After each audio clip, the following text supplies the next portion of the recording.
propositions ont été faites, mais le grand problème qui s'est posé, c'est que on a demandé quelle est la base constitutionnelle de cette proposition de loi.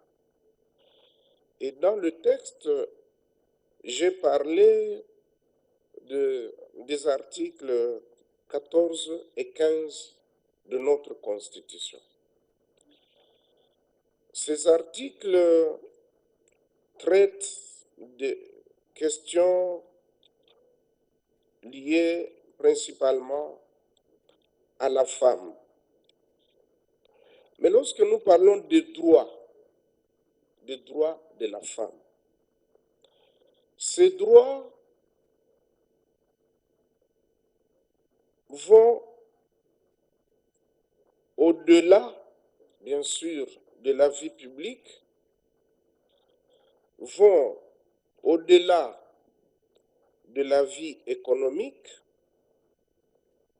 et vont jusque dans les foyers. Nous avons voulu épingler les droits surtout au niveau des foyers. C'est vrai qu'il y a eu des termes lorsqu'on parle de conjoints, c'est clair. Lorsqu'on parle de partenaires intimes, nous pensions ici à une femme et à un homme qui cohabiteraient, même s'ils ne sont pas mariés légalement, mais le fait de vivre ensemble ne les exclut pas du respect des lois et de bonnes manières. Il est loin de nous autres de penser qu'on puisse soutenir la cohabitation ou la vie conjugale entre deux personnes de même sexe. C'est hors de question, et surtout moi, en tant que chrétien catholique engagé et avéré, je ne pourrai jamais, et alors jamais, le soutenir. Je pourrais même proposer que si ce terme-là, ce groupe de mots partenaires intimes, peut ouvrir une fenêtre à une telle pensée, qu'elle soit élaguée du texte. En tout cas, je recommande que cela soit fait en toutes circonstances.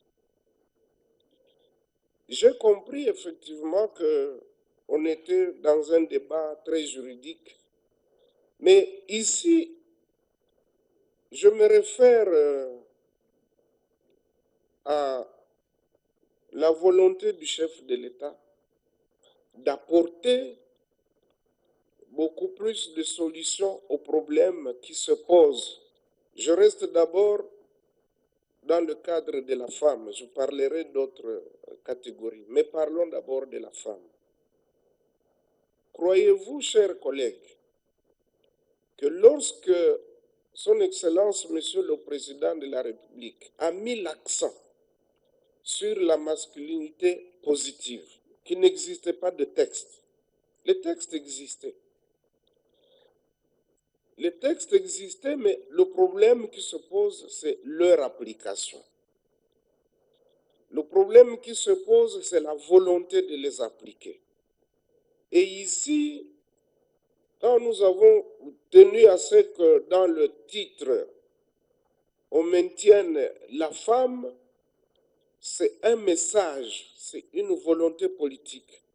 Parce que quand nous parlons du genre, oui, d'accord, le genre, c'est l'homme et la femme. Le genre, c'est le masculin, c'est le féminin. Mais on ne fait pas assez et on a toujours tendance à croire que le genre ne concerne que les femmes. Il concerne les hommes et les femmes. Mais ici, c'est un problème de volonté. On a voulu mettre un accent sur ces questions-là pour que chacun, là où il puisse se souvenir que si je pose tel acte, je m'expose à la rigueur de la loi. J'ai entendu, et j'ai beaucoup ri d'ailleurs, lorsque le collègue Essimba est intervenu pour plaider le cas des hommes, surtout ceux qui sont victimes de violences de la part de leur conjointe. Et il est allé jusqu'à dire que nous devons appliquer une rigueur, pas une rigueur, mais il faut être très très dur avec les enfants.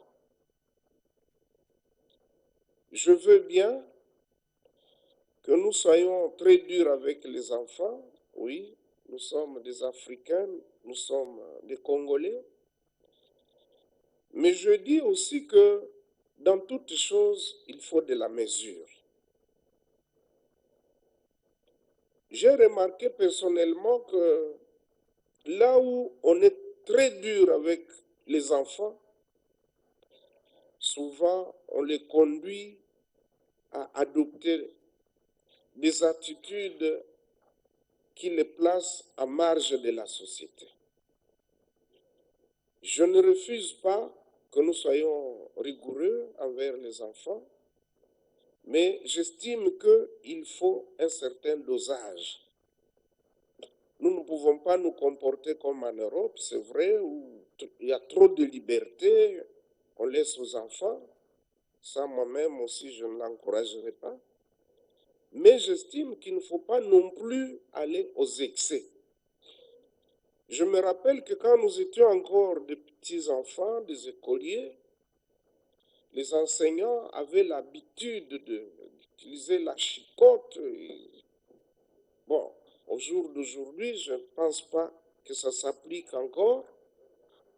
Bon, peut-être que ça peut aussi expliquer la baisse dans la productivité intellectuelle des enfants, mais je pense que ici, ce que nous voulons dire, c'est que les parents ont des devoirs, les enfants ont aussi des devoirs, mais les parents ont des droits, mais aussi les enfants ont des droits. Et que donc, lorsqu'il s'agit de l'éducation et de la formation des enfants, il faut un certain dosage, en tout cas pas de la manière que le collègue l'a proposé. On a parlé ici effectivement des hommes. Dans le texte, nous avons parlé aussi des hommes qui sont victimes de violences, mais lorsque nous regardons le pourcentage, il reste quand même faible. Ce n'est pas comme ce que nous voyons dans ce fameux théâtre de la famille entre Clémentine et Gou,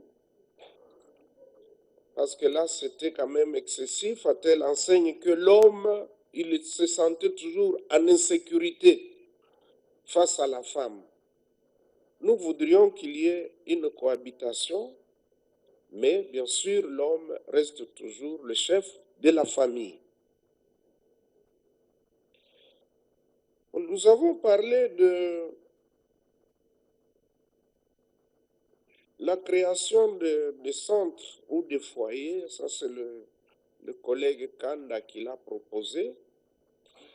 Et je pense qu'effectivement, il faut qu'on revienne à ce qui se faisait à l'époque, c'est que lorsqu'on constate qu'il y a des victimes qui sont et qui vivent à proximité des auteurs ou des bourreaux, il faut trouver un mécanisme pour leur prise en charge. Ça doit être dans l'application justement de la loi. Il m'a été rappelé que par le collègue Boketsu qu'il existe beaucoup d'autres conventions auxquelles on n'a pas fait allusion, notamment la convention d'Istanbul. Et lorsqu'il a parlé de la définition, nous avons pensé que l'intitulé de la loi, comme nous l'avons présenté, et je viens de le dire ici, c'est en fait une action pédagogique. Nous voudrions que ceci frappe pour que ceux qui sont concernés, donc les assujettis, puissent comprendre que dans cette matière-là, il existe un texte, il existe une loi. C'est vrai, il existe beaucoup de lois, mais pourquoi aujourd'hui il y a toujours des problèmes? C'est la question qu'il faut se poser. Et donc, il fallait tirer les leçons de toutes ces lois et de leur non-application ou de solutions qu'elles n'apportent pas pour que nous voyions, nous, avec le quotidien, avec nos habitudes, comment apporter un texte qui pourra effectivement répondre à toutes ces préoccupations. C'est vrai que les collègues ont demandé que nous puissions nous limiter aux violences domestiques. Il y en a qui ont dit que même le personnel domestique, il est protégé par le Code du travail. Mais vous le savez très bien, chers collègues, que vous avez des employés, vous avez des chauffeurs, vous avez des cuisiniers. Mais je me demande si réellement vous leur appliquez rigoureusement le Code du travail. Je me demande s'ils sont réellement affiliés à la Caisse de sécurité sociale. Je l'espère. Et je me dis que si nous avons pris ce domaine-là de manière tout à fait particulière, c'était pour que ceux qui n'ont pas le courage, ceux qui se sentent emprisonnés, et ça a été dit ici, ceux qui n'ont pas le pouvoir de défendre leurs droits, qu'ils puissent obtenir à travers cette loi ne fût-ce qu'une protection. C'est vrai qu'on a dit ici que les peines sont excessives et tout. Et la dernière intervenante, notre collègue la rapporteure, l'honorable Ngoudianza, a plutôt soutenu qu'il faut renforcer les sanctions. Il faut renforcer les sanctions et de manière à ce qu'on puisse éviter les abus, mais aussi des cas de récidive. Les innovations que nous avons énumérées dans notre note de présentation et qui se retrouvent dans la loi répondent aux préoccupations qui ont été soulevées par certains collègues qui disent oui, il existe déjà le décret de 1940, il existe l'ordonnance loi, il existe deux lois, mais ces lois n'ont jamais apporté les solutions attendues. Et donc, lorsque vous regardez les innovations que nous avons relevées, vous comprendrez que ceci peut utilement justifier l'existence d'une loi en cette matière. C'est une loi ordinaire pour répondre à la préoccupation de notre collègue Isabelle Kabamba qui demandait si c'était une loi organique une loi modificative ou une loi ordinaire. Dans ma lecture, je me proposais donc de soumettre à ce que ce soit plutôt une loi ordinaire. Et comme vous le savez, nous avons créé des structures, notamment les commissions de travail. Elles vont sûrement se plancher là-dessus. Et nous sommes tout à fait ouverts. Si la commission estime qu'il faudrait modifier l'intitulé, je suis tout à fait ouvert quant à ça.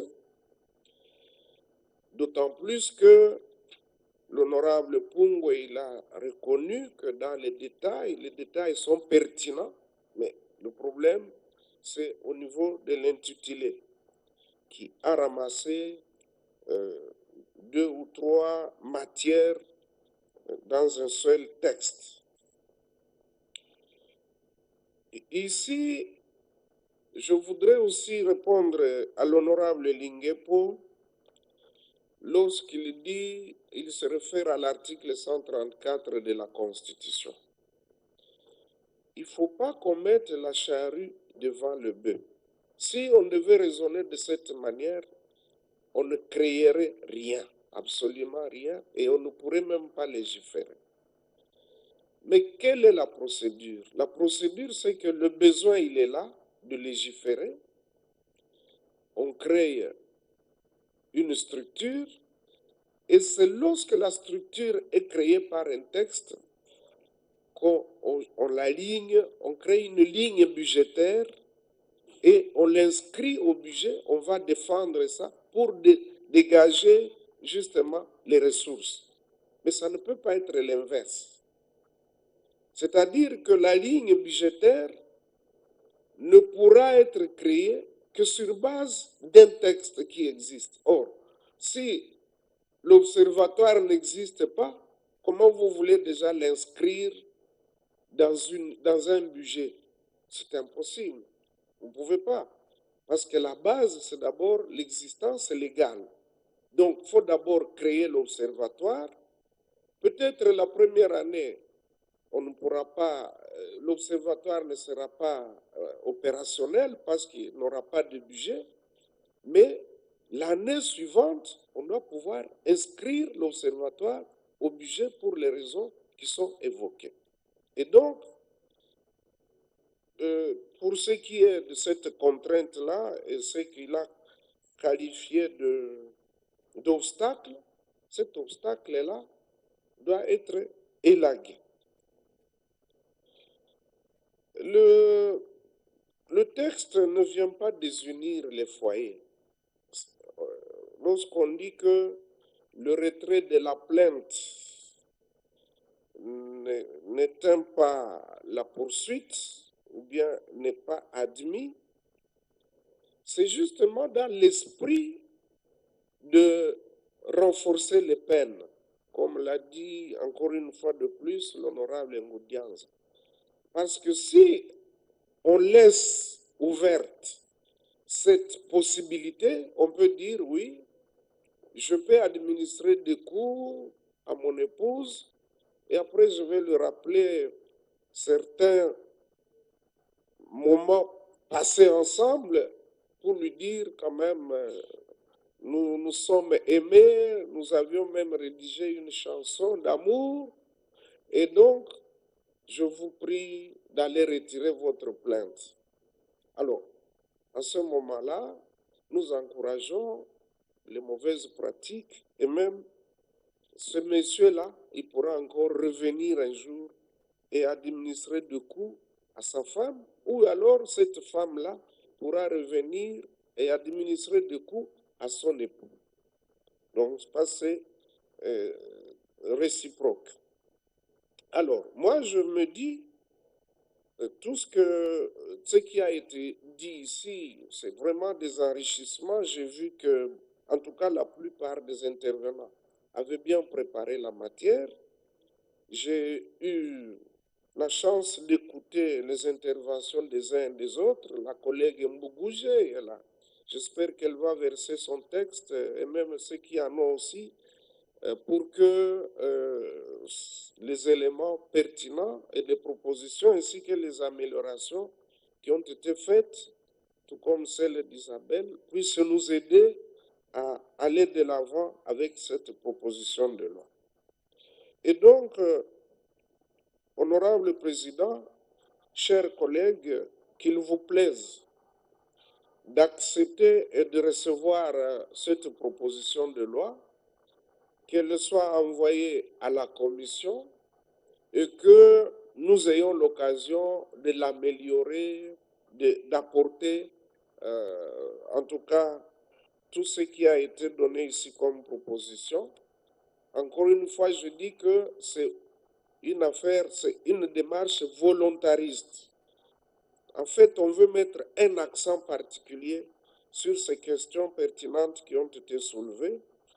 C'est pour cette raison que je me dis que je me tiens à votre entière disposition et à la disposition de la commission pour que la commission puisse apporter les enrichissements nécessaires pour nous permettre effectivement de ne pas être embrigadés rien que dans le code de la famille, encore que le collègue Boketsu dit, mais il y a un code de famille qui est en train d'être modifié, mais ce qui n'existe pas, n'existe pas. Donc, ceci ne peut pas nous empêcher déjà de faire quelque chose.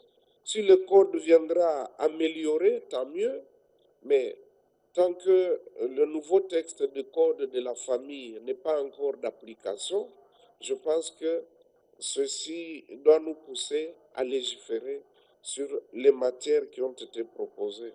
J'ai dit et je vous remercie.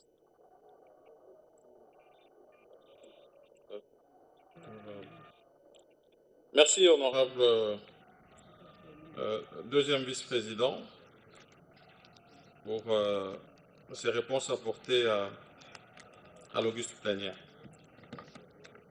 Vous pouvez à ce stade retourner d'abord de l'autre côté avant qu'on puisse terminer.